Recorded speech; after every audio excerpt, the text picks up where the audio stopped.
ഇറാനിൽ ശക്തമായ ആക്രമണം തുടർന്ന അമേരിക്ക. ഇറാന്റെ തെക്കൻ തീരത്തടക്കം വിവിധ നഗരങ്ങളിൽ അമേരിക്ക വ്യോമാക്രമണം നടത്തി. ആക്രമണങ്ങളിൽ ഒരാൾ കൊല്ലപ്പെട്ടു. ഹോർമുസിൽ കപ്പലുകൾക്ക് നേരെ ഇറാൻ ആക്രമണം തുടർന്നാൽ കാര്യങ്ങൾ കൂടുതൽ വഷളാകുമെന്ന് അമേരിക്കൻ പ്രസിഡന്റ് ഡൊണാൾഡ് ട്രംപ് മുന്നറിയിപ്പ് നൽകി. ആന്റണി ജിസ്റ്റോർജ് ഉണ്ട് വിവരങ്ങളുമായി.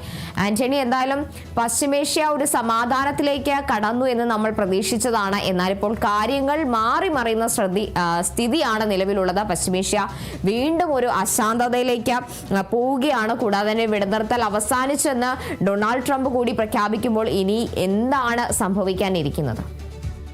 തീർച്ചയായും ഇന്നലെ ആണ് അമേരിക്കൻ പ്രസിഡന്റ് ഡൊണാൾഡ് ട്രംപ് ഈ ഇറാനുമായുള്ള വെടിനിർത്തൽ അവസാനിച്ചു എന്നുള്ള പ്രഖ്യാപനം നടത്തിയത്. അതിന് പിന്നാലെ തന്നെ ശക്തമായ ആക്രമണം ഇറാനിൽ ഉണ്ടായിരുന്നു. ഏതായാലും ഈ ആക്രമണം ഇപ്പോഴും തുടരുകയാണ് എന്നുള്ളത് തന്നെയാണ് ഏറ്റവും പ്രധാനപ്പെട്ട കാര്യം.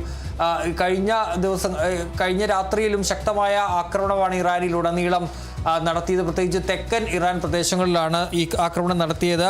അത് ബുഷഹർ, ചബഹാർ, ബന്ദർ അബ്ബാസ്, അതുപോലെ തന്നെ സിരിക്, ജാസ്ക്, അബു മൂസ ദ്വീപ് എന്നിവ ഉൾപ്പെടെയുള്ള സ്ഥലങ്ങളിലാണ് ബോംബാക്രമണം അമേരിക്ക നടത്തിയത്. ഈ ആക്രമണത്തിൽ ഇറാൻ ഷഹറിൽ ഒരാൾ കൊല്ലപ്പെട്ടതായി ഉള്ള റിപ്പോർട്ടുകൾ കൂടി വരികയും ചെയ്യുന്നുണ്ട്. ഏതായാലും ശക്തമായ ബോംബാക്രമണം തന്നെയാണ് ഈ അമേരിക്ക ഉടനീളം നടത്തിയിട്ടുള്ളത് എന്നുള്ളത് തന്നെയാണ് മനസ്സിലാക്കാൻ കഴിയുന്നത്. ഏതായാലും ഇറാൻ അതിൻ്റെ തിരിച്ചടി തുടങ്ങുകയും ചെയ്തിട്ടുണ്ട് എന്നുള്ളതാണ്. കുവൈറ്റിൽ ഡ്രോണുകളും മിസൈലുകളും തകർത്തതായി ഇപ്പോൾ കുവൈറ്റ് ആർമി അറിയിച്ചിട്ടുണ്ട്. അങ്ങനെ കുവൈറ്റിൽ ഈ അമേരിക്കയുടെ സൈനിക താവളം ലക്ഷ്യമാക്കി ആക്രമണം തുടങ്ങിയിട്ടുണ്ട്. അതുപോലെ തന്നെ ബഹ്റൈനിൽ അപായ സൈറണുകൾ അല്പസമയം മുമ്പ് മുഴങ്ങിയതായുള്ള വിവരങ്ങളും പുറത്തേക്ക് വരുന്നുണ്ട്. ഏതായാലും ഇറാനും അവരുടെ തിരിച്ചടി തുടരുകയാണ്. ഏതായാലും ഈ ആക്രമണങ്ങൾ അറിയിച്ചുകൊണ്ട് ട്രംപ് പറഞ്ഞത് ഈ കഴിഞ്ഞ ദിവസം ഹോർമൂസിൽ ഇറാൻ നടത്തിയ കപ്പലുകൾക്ക് നേരെയുള്ള ആക്രമണത്തിനുള്ള മറുപടിയാണ് ഈ ആക്രമണം എന്നുള്ളതാണ്. ഇനിയും ഇറാൻ ആക്രമണം തുടർന്നാൽ ഇപ്പോഴുള്ളതിൻ്റെ 20 ഇരട്ടി ശക്തിയിൽ ആക്രമണം നേരിടേണ്ടി വരും എന്നുള്ള മുന്നറിയിപ്പാണ് ഇപ്പോൾ അമേരിക്കൻ പ്രസിഡന്റ് നൽകിയിട്ടുള്ളത്. അതുപോലെ തന്നെ ഇറാനെ ആണവ മുക്തമാക്കുക എന്നുള്ളത് തന്നെയാണ് ലക്ഷ്യം. ആ ലക്ഷ്യത്തിലേക്ക് അമേരിക്ക എത്തിക്കൊണ്ടിരിക്കുകയാണെന്ന് കൂടി അമേരിക്കൻ പ്രസിഡന്റ് വ്യക്തമാക്കുകയും ചെയ്തിട്ടുണ്ട്. ഏതായാലും ആക്രമണം ഇനിയും തുടരും എന്നുള്ള സൂചനകൾ തന്നെയാണ് ഡൊണാൾഡ് ട്രംപ് നൽകുന്നത്. അതേസമയം ശക്തമായ മറുപടി നൽകുമെന്ന് ഇറാനും വ്യക്തമാക്കിയിട്ടുണ്ട്.